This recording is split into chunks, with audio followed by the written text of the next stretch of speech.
आपके बीच में परिवार की चर्चा मैं आपसे साझा करूंगा, क्योंकि हमारे जो परिवार हैं उनकी जो नींव है वो हिल गई है। परिवारों में वो प्रेम की भावना, वो संगठन की भावना, वो मिलकर बैठ कर के रहने खाने पीने की वो सारी भावना दूर हो गई। केवल आत्मभक्ति व्यक्ति अकेला रहना चाहता है। तो थोड़ी सी चर्चा परिवार की आपके बीच में करूंगा। वो परिवार बड़ा धन्य है जिस परिवार का सदस्य जो है संगठित रहते हैं। वो परिवार बड़ा अमीर परिवार है जो एक छत के नीचे बैठ कर के भोजन करते हैं, मिलकर के रहते हैं। या यूं कहिएगा जिस परिवार में संतानों से बड़ा प्रेम होता है, संतानों को जो संस्कारित करते हैं, वो परिवार बड़ा धन्य होता है।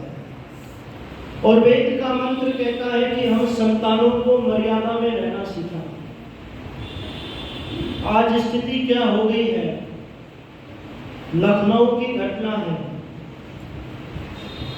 एक बेटी फोन देख रही थी, मोबाइल। व्यक्ति इसका सदुपयोग तो कम करता है, दुरुपयोग ज्यादा करता है। व्यक्ति इसी के अंदर लगा हुआ है। स्मृति जो है ना हमारी, वो चली गई, ये फोन लेकर के चला गया। बहुत सारी बातें दिमाग में फीड रहती थी, अब व्यक्ति फोन में फीड करता है। बहुत सारी चीजें हमसे दूर हो गई। कई बार व्यक्ति से पूछ ले, भाई तेरा नंबर क्या है? बोले मेरी आदि ना मेरा नंबर। तो फोन से भी बड़ी हानि हो गई। इतनी हानि हो गई, एक उदाहरण देता हूं, यूं तो बहुत सारे उदाहरण मैं यहाँ दे सकता हूं। एक बेटी फोन चला रही थी, घंटों हो गए उसको फोन चलाते हुए।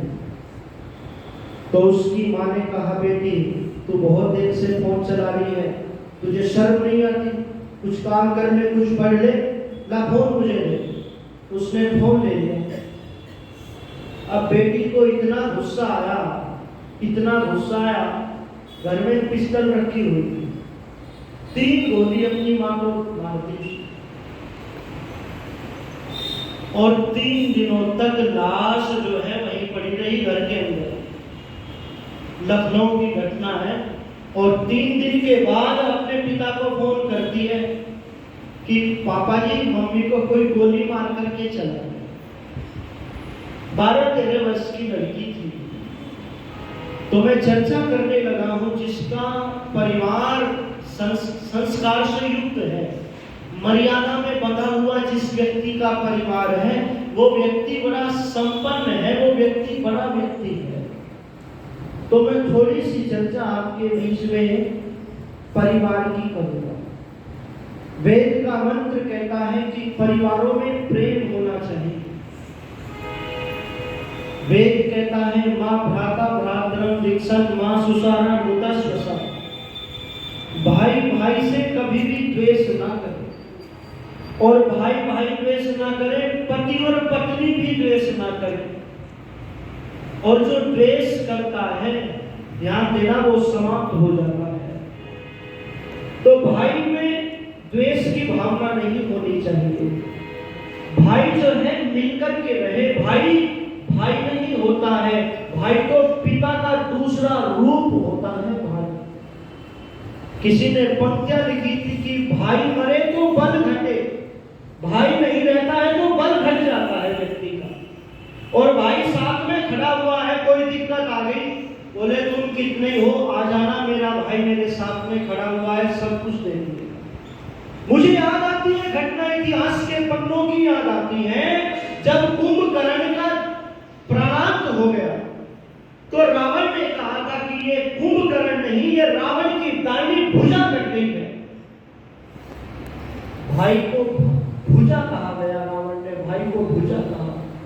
दूसरी ओर लक्ष्मण मूर्छित हो गया, राम रो रहे हैं और रोते हुए ये कह रहे हैं, यदि ये लक्ष्मण जीवित नहीं हुआ तो मैं अपने प्राण को तज दूंगा। हर देश में सुंदर सुंदर स्त्रियां, मित्र, बांधव मिल जाएंगे, पर मुझे कोई ऐसा स्थान नहीं दिखाई देता जहां पर सहोदर जैसा भाई मिले। ये मेरा दूसरा धनुष है, ये मेरा दूसरा प्राण है, ये मेरी दूसरी भुजा है। मैं निवेदन करने लगा हूं, ये जो भाई का रिश्ता था ये विपत्ति बांटने के लिए बना था, पर आज के दौर में ये रिश्ता जो है संपत्ति बांटने तक सीमित रह गया, संपत्ति तक सीमित रह गया। और आज भाई भाई की जड़ें काट रहा है। कुमार सुखलाल आर्य मुसाफिर जी ने पंक्तियां लिखी थी, चली राग द्वेष की अब वो हवाएं कि भाई से भाई जुदा हो रहा है, भाई से भाई जुदा हो रहा है।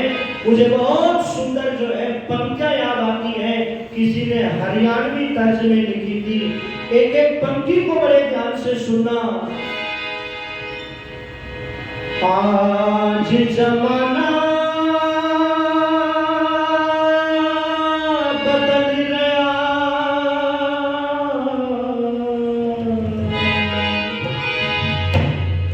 जड़ काटे भाई भाई की,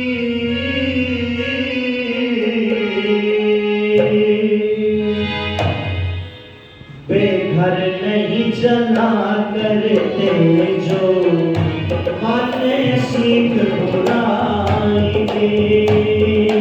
आज जमाना बदल गया, जड़े काटे भाई भाई की, बेघर नहीं चला करते जो माने सीख बुराएंगे। बेघर नहीं चला करते जो माने सीख बुराएंगे।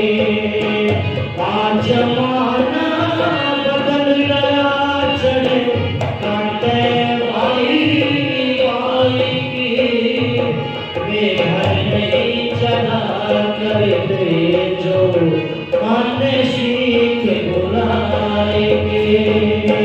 बेघर नहीं चला करते जो माने पहले सोच समझ ले दिल में, फिर कुछ कहना चाहिए। समझदार मानस में सबके मिलके लेना चाहिए। समझदार मानस में सबके मिलके रहना चाहिए।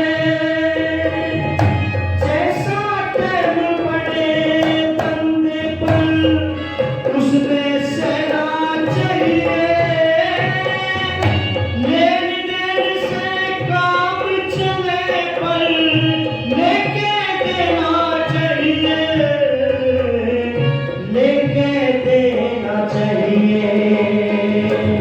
करात भी का करे से, करात भी का करे से, तो बात सच्चाई की।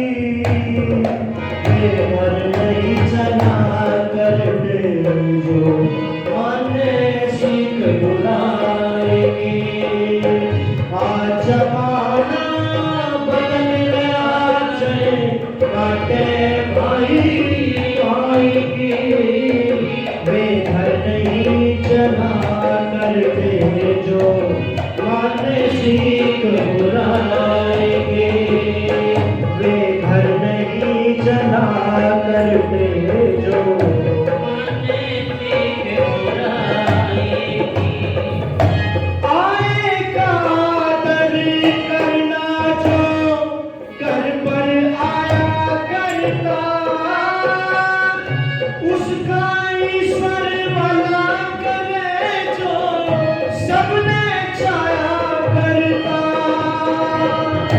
उसको मिले बड़ाई ऊंची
करते जो माने सीख बुराई।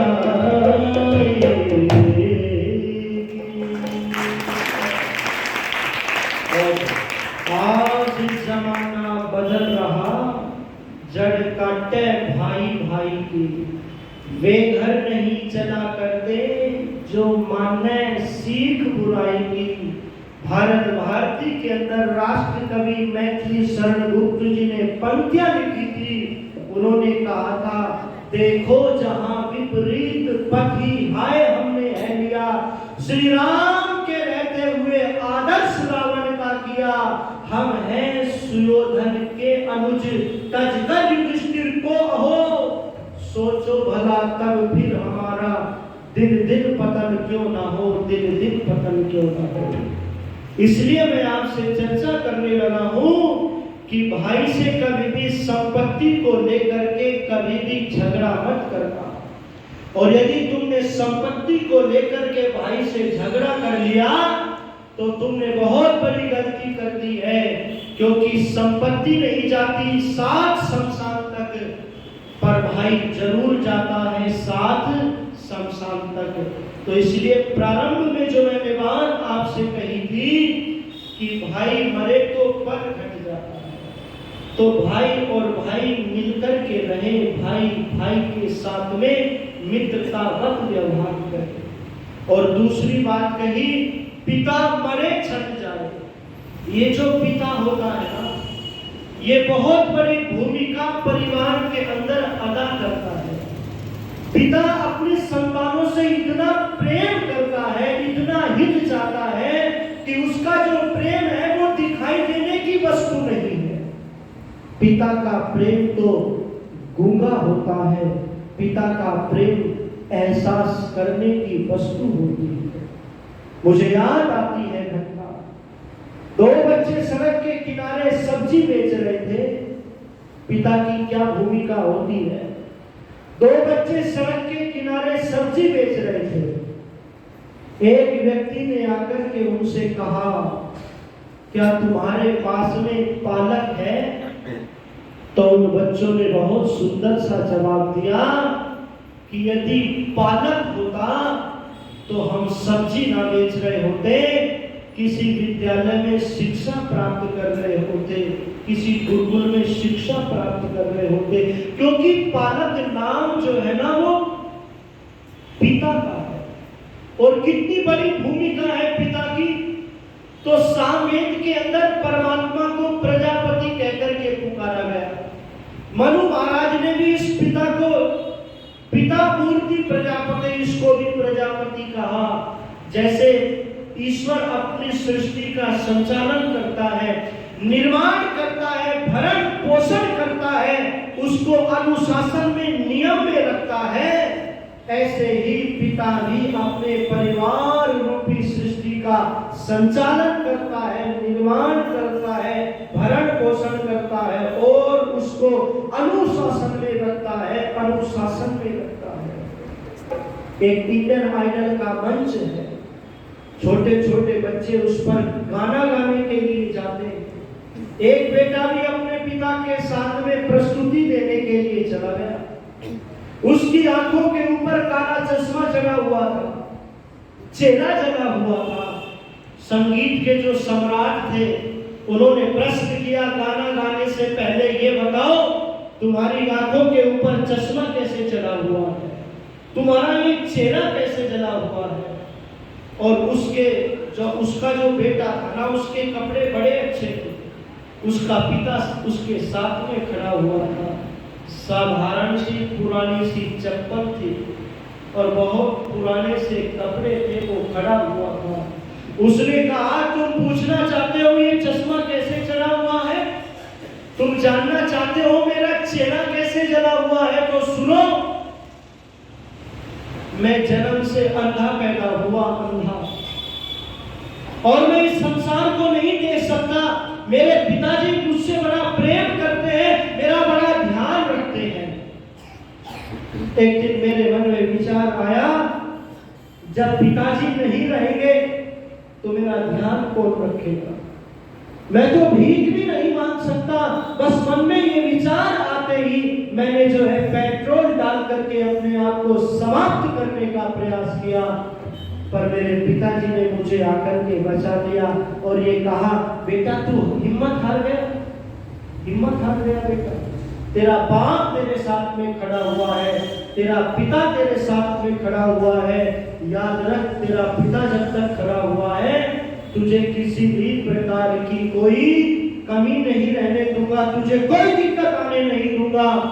तो इसलिए मैं निवेदन करने लगा हूं कि ये जो पिता होता है ये परिवार का रक्षक होता है।